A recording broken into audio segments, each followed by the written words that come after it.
The Monument to a Destroyer. How a tiny pest taught a town to survive. In the heart of Enterprise, Alabama, stands a statue unlike any other in the world. A graceful woman, carved in classical style, lifts her arms toward the sky. But what she holds is not a torch, not a wreath, not a symbol of victory. It is a bug, a small destructive insect, the boll weevil. At first glance, the monument feels almost absurd. Why would anyone honor a pest that ruined farms, destroyed livelihoods, and brought misery across the American South? Why celebrate something that caused so much loss? But the answer lies not in the insect itself, but in what came after it. This is a story not about destruction, but transformation. The reign of King Cotton. Before the boll weevil arrived, the South lived under the rule of a single crop, cotton. For decades, farmers in Alabama and across the region depended almost entirely on cotton to survive. It was their income, their identity, and their future. Fields stretched endlessly, white with soft fiber, and entire communities were built around this one crop. Cotton was not just agriculture, it was an economy, a culture, even a way of thinking. But this dependence came at a cost. The soil grew tired from constant use, the land gave less each year, and the economy became fragile, because when everything depends on one thing, it only takes one small change to bring everything down. That change came in the form of a tiny insect. The arrival of the enemy. The boll weevil, a beetle no larger than a fingernail, crossed into the United States from Mexico in the late 1800s. By 1915, it had reached Alabama. What it did next was devastating. The insect attacked cotton plants at their most vulnerable stage, the square or flower bud, before it even had a chance to bloom. It drilled into the bud and laid its eggs inside. When the larvae hatched, they fed from within, hollowing out the plant before it could produce cotton. The damage was invisible at first, and then total. A field that looked healthy one week could be destroyed the next.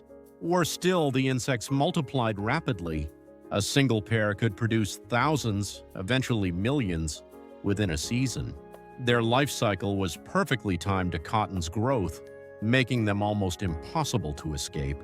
Fields that once promised wealth turned into wastelands. Farmers watched helplessly as their crops failed again and again. Some borrowed money, hoping the next season would be better. Others doubled down, planting even more cotton, desperate to recover their losses. But the boll weevil always came back. Some farmers even recalled seeing the insects sitting on top of the cotton plants, as if they were waiting, almost as if the land no longer belonged to the people who worked it. Within a few years, production collapsed. In some places, harvests dropped by more than half. Entire farms failed. Families lost everything, and still many refused to change. The danger of refusing to change. There is a powerful moment recorded in history. A farmer, warned by his wife, workers, and even agricultural experts insisted on planting cotton again. He believed it was his only option. That year, the boll weevils returned stronger than ever. His investment, fertilizer, labor, hope, produced nothing but insects. Soon after, he lost his farm and was forced to leave. This was not just one man's story. It was happening across the South. The boll weevil did more than destroy crops. It exposed a dangerous truth. Dependence can become a trap. A radical idea. But in Enterprise, Alabama, something different happened. A man named H.M. Sessions looked at the devastation and saw something others did not: opportunity. Instead of asking, "How do we save cotton?" he asked, "What else can we grow?" It was a risky question. Cotton had always been the safe choice, or so people believed. Trying something new meant uncertainty, and for struggling farmers, uncertainty felt dangerous. Still, Sessions did something unusual. He sought advice. In 1916, he traveled to the Tuskegee Institute to consult with agricultural scientist George Washington Carver. Carver did not simply suggest peanuts. He provided the science behind them. how they restored soil, how they could be processed, and most importantly, how they could be turned into marketable products. He helped answer the question every farmer was afraid to ask. If we grow something new, will anyone buy it? With that knowledge, Sessions convinced a farmer named C.W. Baston, deeply in debt from failed cotton crops, to take a chance. They planted peanuts.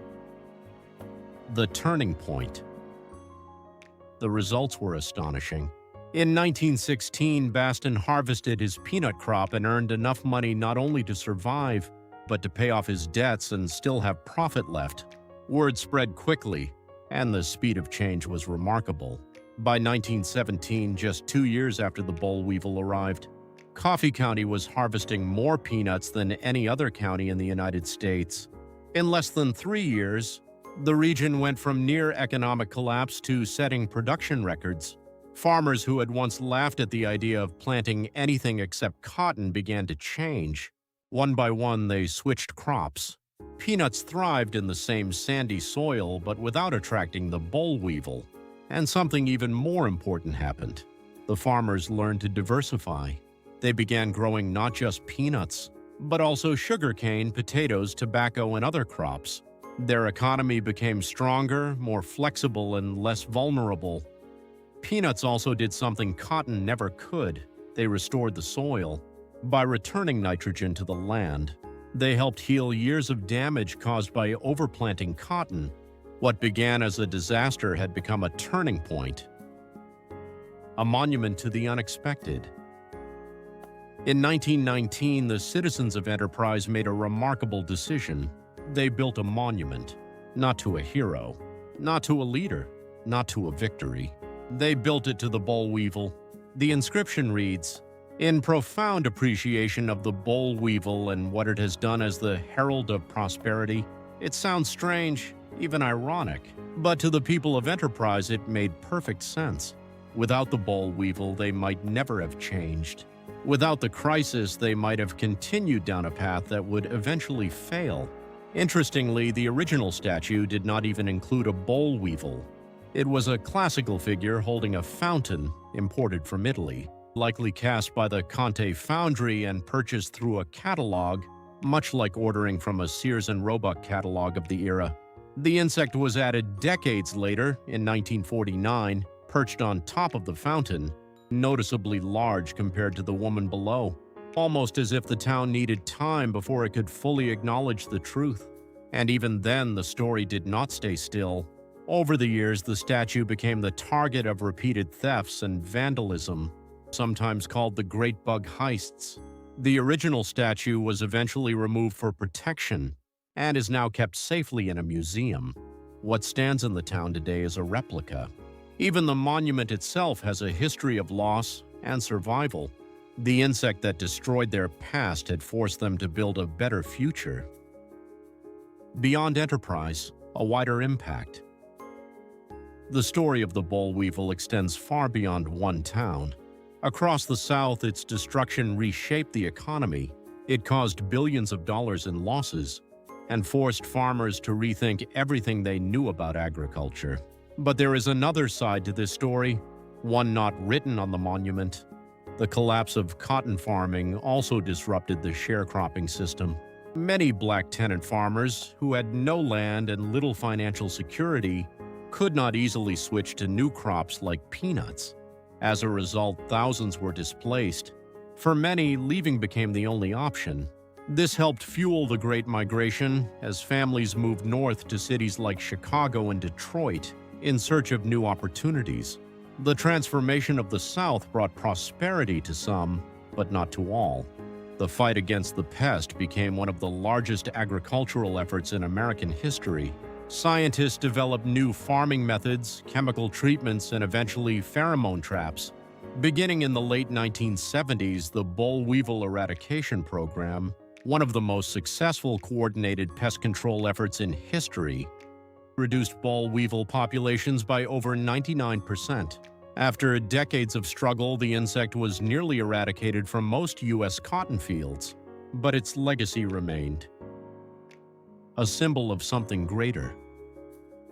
Today, the Boll Weevil Monument still stands, It has even survived damage and rebuilding over the years, an echo of the story it represents.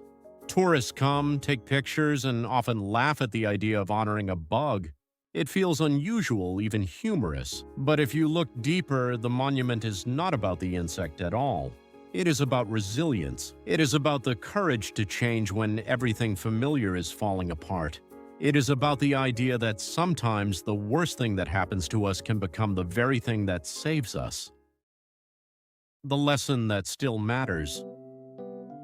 Life rarely unfolds the way we expect. There are moments when plans fail, when efforts collapse, when something small, a mistake, a setback, an unexpected event, disrupts everything. In those moments, it is easy to feel defeated. But the story of Enterprise offers another way to see things. What if that is not the end? What if it is the beginning of something better? The farmers of Enterprise did not succeed because they avoided hardship. They succeeded because they responded to it. They changed. They adapted. They moved forward. The meaning of the monument. The Boll Weevil Monument stands as a quiet reminder. Not all enemies arrive to destroy us. Some arrive to transform us. And sometimes the smallest forces, barely visible, easily overlooked, can change the course of history. In the end, the people of Enterprise did not honor the Boll Weevil because it was good. They honored it because it forced them to become better.